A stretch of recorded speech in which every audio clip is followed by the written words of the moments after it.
오늘 우리에게 주신 하나님의 말씀은 마가복음 9장 1절에서 13절까지 말씀입니다. 신약성경 마가복음 9장 1절에서 13절까지 말씀 봉독하겠습니다. 또 그들에게 이르시되 내가 진실로 너희에게 이르노니 여기 서 있는 사람 중에는 죽기 전에 하나님의 나라가 권능으로 임하는 것을 볼 자들도 있느니라 하시니라.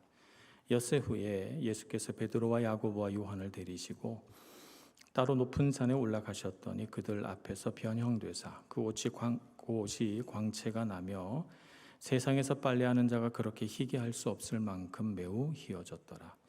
이에 엘리야가 모세와 함께 그들에게 나타나 예수와 더불어 말하거늘 베드로가 주 예수께 고하되 랍비여 우리가 여기 있는 것이 좋사오니 우리가 초막셋을 짓되 하나는 주를 위하여 하나는 모세를 위하여 하나는 엘리야를 위하여 하사이다 하니 이는 그들이 몹시 무서워하므로 그가 무슨 말을 할지 알지 못함이더라.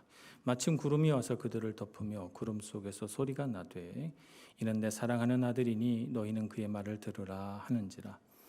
문득 돌아와 보니 아무도 보이지 아니하고 오직 예수와 자기들 뿐이었더라. 그들이 산에서 내려올 때에 예수께서 경고하시되 인자가 죽은 자 가운데서 살아날 때까지는 본 것을 아무에게도 이르지 말라 하시니 그들이 이 말씀을 마음에 두며 서로 문의하되 죽은 자 가운데서 살아나는 것이 무엇일까 하고 이에 예수께 묻자와 이르되 어찌하여 서기관들이 엘리야가 먼저 와야 하리라 하나이까 이르시되 엘리야가 과연 먼저 와서 모든 것을 회복하거니와 어찌 인자에 대하여 기록하기를 많은 고난을 받고 멸시를 당하리라 하였느냐. 그러나 내가 너희에게 이르노니 엘리야가 왔으되 기록된 바와 같이 사람들이 함부로 대우하였느니라 하시니라. 아멘. 찬양. 예수님은 지금 가이사랴 빌립보에 계십니다. 가이사랴 빌립보는 우상 숭배가 만연했던 로마 문화가 깊이 스며든 곳이다 이렇게 말씀을 드렸습니다. 그곳에서 예수님께서 너희는 나를 누구라 하느냐라고 하는 굉장히 중요한 질문을 던지셨고 베드로의 고백을 이끌어 내셨습니다. 베드로의 고백을 듣고 나서 예수님께서 처음으로 고난을 받고 대제사장과 서기관들에게 미움을 받아서 십자가에서 죽으며 3일 만에 살아나리라 이른바 순환 예고라고 하는 이 말씀을 처음 하십니다. 이 말씀을 하시면서 누구든지 나를 따라오려거든 제자도에 대해서 말씀하셨죠. 자기를 부인하고 자기 십자가를 지고 나를 따를 것이니라 이렇게 가르치셨습니다. 오늘 본문의 말씀은 바로 그 말씀에 이어지는 말씀입니다. 그래서 장소도 다르고 내용도 전혀 다르지만 예수님이 8장 마지막에 하신 말씀과 분명히 연관이 있다는 것을 우리가 기억하면서 오늘 본문의 말씀을 보아야 합니다. 오늘 본문의 말씀을 보면 9장 1절이 좀 특이합니다. 보통은 9장 1절을 8장에 붙여서 이렇게 말씀하곤 합니다. 그런데 오늘 9장 1절을 따로 떼서 이렇게 8장 39절 이렇게 하지 않고 9장 1절로 한 이유가 있겠죠. 그 이유는 여기 서 있는 사람 중에는 죽기 전에 하나님의 나라가 권능으로 임하는 것을 볼 자도 있느니라는 말씀을 하시고 나서 6일 뒤에 그 하나님의 나라가 권능으로 임하는 것을 보게 됐다는 거죠. 그래서 9장 1절의 말씀이 사실은 시간도 엿새 전이고 장소도 가이사랴 빌립보고 그래서 뒤에 나오는 2절의 말씀은 6일 뒤에 변화산이라고 일컬어지는 어떤 높고 거룩한 산, 보통 헤르몬산이라고 봅니다만 그 산에서 이루어진 일과 장소와 시간이 다르지만 9장으로 편입해서 이렇게 보는 겁니다. 자, 예수님이 제자 3사람을 데리고 산 위로 올라가셨습니다. 산 위에서 어떤 일이 일어나지요? 예수님의 모습이 변화됩니다. 오늘 성경에 보면 예수님이 변형되사 이렇게 말씀하셨어요. 그러니까 단순히 예수님이 뭔가 좀 빛이 나는구나 이 정도가 아니라 예수님의 어떤 그 본질적인 요소들이 확 달라졌다는 거예요.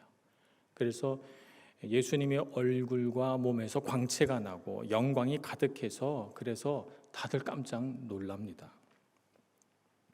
그러는 중에 예수님은 모세와 엘리야와 함께 이야기를 나누시고 계시는 것이죠.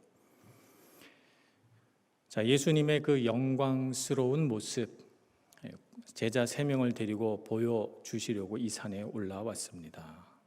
왜 이 영광을 보여주시는 걸까요? 그 이유를 몇 가지로 생각을 해볼 수가 있습니다. 첫째는 베드로의 고백에 대한 예수님의 대답입니다.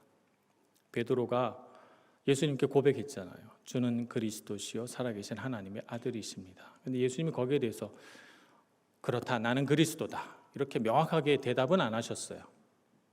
기뻐하시고 칭찬하시긴 하셨지만, 근데 예수님의 대답이 오늘 9장에 나와 있는 거죠. 그래서 예수님의 모습이 영광 가운데 광채가 나고 하늘에서 하나님의 음성을 듣게 됨으로써 정말 주님은 그리스도시고 살아계신 하나님의 아들이시구나 하는 생각을 갖게 해주는 것입니다. 그래서 예수님은 오늘 특별히 두 사람을 만나시는데, 한 분은 모세, 한 분은 엘리야입니다. 모세는 모세오경의 저자라고 일컬어지면서 이스라엘 백성에게 율법을 가져다 준 사람으로 여겨집니다. 그러니까 민수기와 레위기와 민수기의 신명기, 이 모든 말씀에 대하여 하나님께 받아서 전달해 준 자, 말하자면 율법의 대표자로서 예수님 곁에 계신 거고, 엘리야는 예언자의 대표격으로 해서 예언자 중에서도 엘리야는 불병거를 타고 살아서 하나님께로 올라간 사람이에요. 그러니까 예언자 중에서 가장 뛰어난 예언자로서, 거기다가 말라기에서는 이 엘리야가 다시 오신다고 했으니까 이 위대한 예언자가 전 모든 선지자의 대표로 해서 예수님과 만나고 계신 것이죠. 우리 신약 성경에서 구약 성경을 가리킬 때 구약 성경이다 이렇게 말 안 하죠. 구약 성경이라는 말은 신약 성경이 나오니까 구약 성경, 뉴 테스터먼트가 나오니까 올드 테스터먼트가 된 거지. 예수님 때에는 구약 성경을 뭐라고 불렀냐 하면 율법과 선지자 이렇게 불렀어요. 그러니까 구약 성경에 대표되는 두 인물이 함께함으로써 예수님은 어떤 분이시라는 걸 보여주시는가 하면 율법과 선지자의 완성자, 곧 구약 성경의 완성자라는 사실을 우리에게 보여주고 있습니다. 성경을 완성할 자, 예수님 안에 하나님의 모든 뜻이 계시되어 있으며 그 하나님의 거룩하고 존귀한 말씀이 하나의 인격체가 되어 사람 앞에 나타나 그분의 모든 가르치는 말씀으로, 그분의 사역으로, 그분의 인생으로 하나님의 진리를 우리에게 전달해 주는 자, 곧 그는 율법의 완성자라는 사실을 우리에게 보여주고 있는 것입니다. 그들과 말씀하고 있는 중에 구름이 와서 이 사람들을, 예수님과 모세와 엘리야를 덮고 제자들도 그 구름 속에 있는데, 그들 속에서, 그 구름 속에서 소리가 납니다. 이는 내 사랑하는 아들이니 너희는 그의 말을 들으라 하는 하나님의 음성을 듣습니다. 구름은 하나님의 임재를 상징하죠. 모세가 시내산에서 하나님의 말씀을 받을 때도 시내산 꼭대기에 구름이 가득했고 거기서 하나님의 음성이 천둥처럼 들려왔다 이렇게 기록해 두고 있습니다. 구름 속에서 하나님의 음성이 들립니다. 오늘 마가는 이 말씀을 아마도 베드로에게 들어서 기록했을 거예요. 근데 성경에는 베드로가 직접 이 변화산에 대해 언급한 구절이 있거든요. 베드로후서 1장 16절에서 18절 말씀에 보면 베드로가 자신의 육성으로 그때 일을 말하고 있습니다. 우리 주 예수 그리스도의 능력과 강림하심을 너희에게 알게 한 것이 교묘히 만든 이야기를 따른 것이 아니요 우리는 그의 크신 위엄을 친히 본 자라. 지극히 큰 영광 중에서 이러한 소리가 그에게 나기를 이는 내 사랑하는 아들이요 내 기뻐하는 자라 하실 때에 그가 하나님 아버지께 존귀와 영광을 받으셨느니라. 이 소리는 우리가 그와 함께 거룩한 산에 있을 때 하늘로부터 난 것을 들은 것이니라. 베드로가 자신의 육성으로 직접 기록하여 변화산에서 일어났던 놀라운 사건을 우리에게 전달해 주고 있는 것입니다.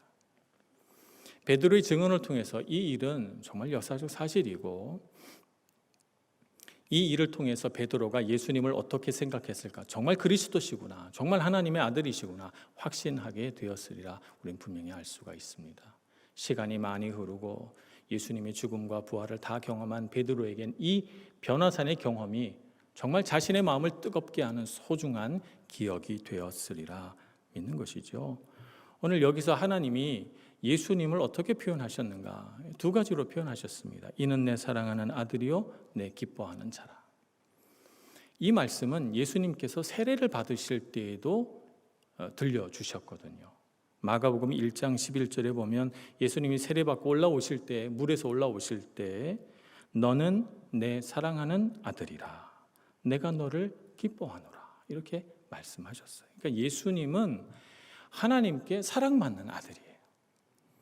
그리고 예수님을 바라보는 하나님의 마음은 어떤가 하면 기쁨으로 가득해요. 내가 너를 기뻐한다. 하나님 아버지께서 그렇게 자신의 마음을 말씀하고 계신 것이죠. 사랑받는 존재로서 예수님은 어떤 사람인가? 하나님께 사랑받는 존재로서 예수님의 모습은 우리에게 어떻게 나타나는가? 예수님은 그 말씀에 위엄이 있고 예수님이 하시는 모든 사역과 그분의 하는 모든 말들은 거룩하고 존귀합니다. 사랑받는 자로 사니까. 예수님이 학력이 얼만큼 되나? 예수님의 가문이 명문 가문인가 아닌가? 예수님이 돈이 많은가 적은가? 예수님의 지위가 어느 정도 되나? 중요하지 않아요. 아무것도 없는 그냥 깨끗하지만 그렇게 화려하지 않은 남루한 옷을 입은 이 사람에게 뭔지 모를 범접할 수 없는 위엄과 고귀함이 느껴집니다. 그것은 나는 하나님께 사랑받는 아들이라 라고 하는 분명한 자기 확신과 믿음 때문에 그것을 가능하게 하는 것이죠. 그래서 주님은 어떤 상황에서도 세상의 미움 속에서도 세상의 조롱과 비난 속에서도 사랑받는 아들로서의 그 존귀함을 잃어버리지 않으셨던 것입니다. 그리고 예수님은 하나님 아버지께 기쁨이 되는 존재라는 사실을 알고 계셨어요. 그래서 예수님을 시험하고 넘어지게 하려는 수많은 사람들의 도전 앞에서 예수님은 자신의 마음속에 있는 하나님이 기뻐하시는 존재라고 하는 이 마음이 바뀌질 않아요. 예수님을 미워하고 예수님을 향해 침을 뱉고 예수님을 향해 가차없이 채찍질하는 세상 속에서 예수님은 하나님이 기뻐하시는 존재라고 하는 그 마음으로 하나님의 뜻을 온전히 이루어 드렸던 것입니다. 고난의 길을 가는 데 있어서 예수님은 조금의 주저함도 없었습니다. 우리도 하나님 아버지께 사랑받는 존재입니다. 어떻게 주님 앞에 사랑받는 존재가 되었습니까?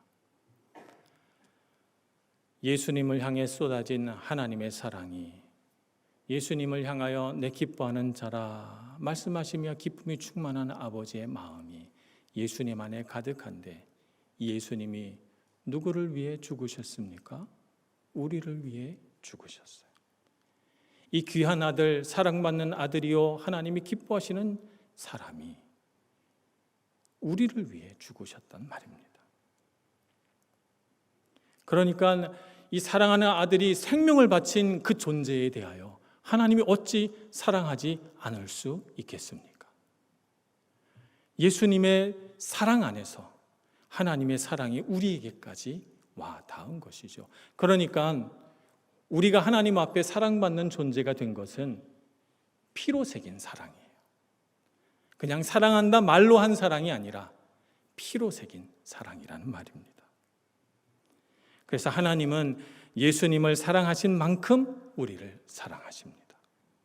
우리가 사랑받을 만한 존재가 되어서가 아니라 그 아들 예수 그리스도가 우리를 위하여 자기 생명을 바치셨기 때문에 아들 예수를 향한 사랑만큼 우리를 사랑해 주시는 것이죠.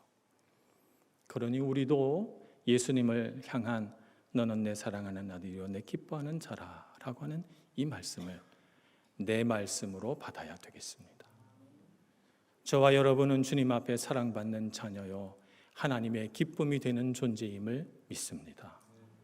세상이 우리를 향하여 어떻게 평가하든, 세상 속에서 우리의 모습이 어떠하든, 우리가 가난하든 비천하든 높든 고귀한 자이든 상관없이 우리는 모두 다 하나님 앞에 존귀한 자녀임을 잊지 말아야 되겠습니다. 사랑받는 존재로 산다는 것은 우리의 삶을 달라지게 합니다. 최근에 오펜하이머라고 하는 영화가 개봉돼서 화제가 됐습니다. 사람의 이름인데요, 독일 학자로서 미국으로 건너가 핵폭탄을 만든 학자입니다. 정말 많은 지식과 뛰어난 과학기술을 겸비한 사람입니다. 그런데 이 사람이 고뇌하며 살았죠. 이 사람의 고뇌를 담은 영화가 오펜하이머입니다. 그는 자신을 어떻게 평가했는가? 나는 이제 죽음이요 세상의 파괴자가 되었다. 이 괴로움 속에 살았어요. 그렇게 학식이 뛰어나고 미국에서 정말 말할 수 없는 좋은 대우를 받으면서 살았는데 그는 제자들을 데리고 산으로 올라가 그 하나님의 신비 가운데 한 자락을 보여주십니다. 베드로가 너무 감격해서 하나님의 신비를 경험하면 우리 안에 감탄, 경이로움 이런 것들이 생기거든요. 그래서 그것이 이제 너무 자신 마음 안에 벅차오르고 또 너무 놀라고 당황하니까 베드로가 어떻게 자기 마음을 표현할 줄 몰라서 내가 여기 있는 것이 좋사오니 그러면서 여기 초막 셋을 지어서 하나는 주님께, 하나는 모세에게, 하나는 베드로에게 이렇게 해드리겠습니다. 이런 말을 해요. 생각해 보면 그 상황에는 좀 어울리지 않는 엉뚱한 말이긴 합니다. 여기 있는 것이 좋사오니 하나님의 신비를 경험할 때 우리 마음속에 생기는 마음이죠. 신비에 머물러 있었으며 네, 하나님께서 우리에게 신비를 보여주시는 이유는 신비 속에 머물러 있어라 라고 해서 보여주시는 것은 아닙니다. 하나님의 신비 안에만 머물러 있고 신비로움만 추구하면 신비주의자가 돼요. 신비주의자가 되면 신비주의자가 놓치는 것이 두 가지가 있습니다. 그것이 뭐냐면 하나는 일상 속에서 하나님이 일으켜내시는 기적을 놓쳐버립니다. 하나님은 우리 일상 속에서 일하시거든요. 그래서 하나님은 우리 일상 속에서 하나님의 뜻을 이루시고 우리 일상의 평범한 일들을 통해서 하나님이 영광 받으시고 사람들 눈에는 보이지 않지만 믿음으로 살아가는 사람 속에는 그 일상이 사실은 기적인 것입니다. 하루하루 사는 것이 말입니다. 그런데 신비주의에 빠지면 그 일상이 하찮게 보여요. 신비롭고 뭔가 대단한 것이 생겨야만 된다고 생각해서 일상을 내버려 버리고 신비로움을 쫓아다니는 거죠. 또 신비주의에 빠지면 놓치는 것이 있어요. 내 삶 속에 다가온 귀한 사람들을 보지 못해요. 우리 곁에 있는 사람들은 다 하나님께서 주신 귀한 사람들이거든요. 그래서 우리가 믿음의 공동체를 이루었다는 것은 하나님이 그만큼 귀한 사람들을 우리에게 많이 주셨다는 사실이고 우리가 하나님의 사랑 가운데 있다는 사실을 우리에게 확인시켜 주는 일입니다. 신비주의에 빠지면 사람들을 하찮게 봐요. 저 사람은 나 같은 그런 신비로운 거 경험 못했지, 신앙이 부족한 사람 이렇게 생각을 하고 사람을 분류하기 시작합니다.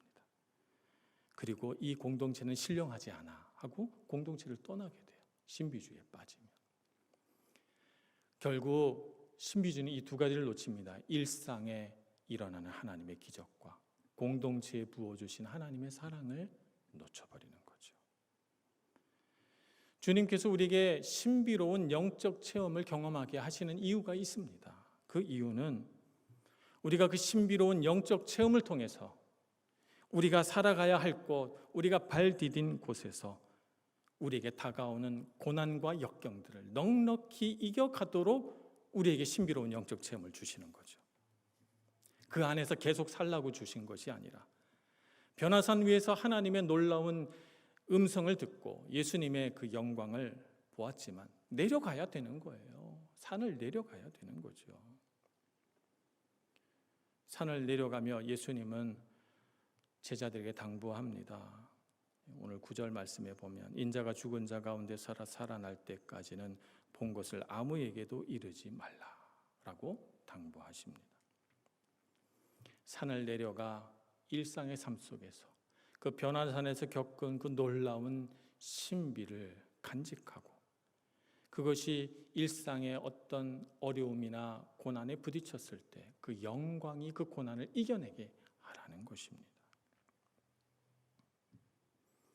왜냐하면 변화산 위에서 경험한 영광은 삶 속에서 성취되는 것이기 때문에 그렇습니다.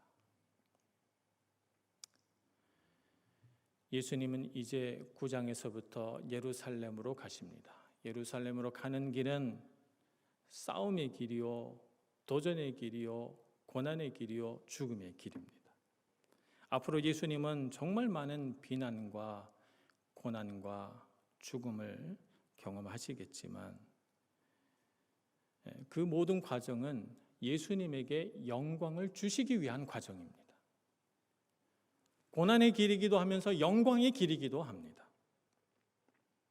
그러니까 고난 속에 예수님의 영광이 숨겨져 있는 것이죠.